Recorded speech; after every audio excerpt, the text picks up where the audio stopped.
Sir আপনার নাম? শঙ্কর প্রসাদ দাস। কোথা থেকে আপনি এসেছেন? আমি হিলি থেকে এসেছি। তো এই যে শতলোক আশ্রমে আপনি এসেছেন, তো এখানে কি কি আয়োজন করা হয়েছে? এইখানে খুব সুন্দর আয়োজন আছে এবং যা কিছু দেখা যাচ্ছে সব অপূর্ব এখানে সব ব্যবস্থা আছে। কি কি খাওয়া দাওয়ার ব্যবস্থা করেছেন সন্ত রামপালজি মহারাজ?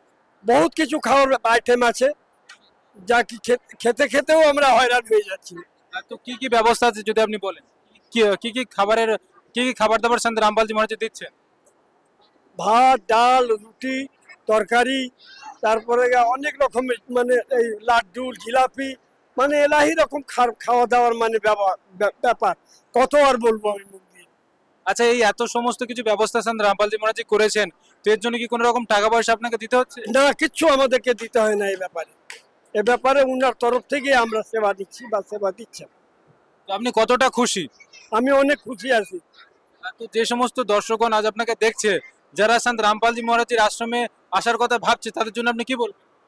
তাদের জন্য তো বলেছি যে আপনারা চলেন, দীক্ষা নেন। আমাকে তো দেখছেন, আমার বয়স এখন, আমার 1951 সালে আমার জন্ম হয়েছে।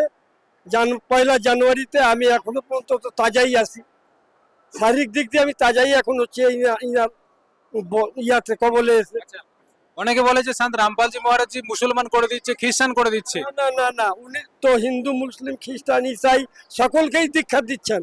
হিন্দু মুসলমান সকলকেই দীক্ষা দিবেন। তো আপনি কি হিন্দু আছেন না খ্রিস্টান মুসলমান হয়ে গেছে? আমি হিন্দু আছি।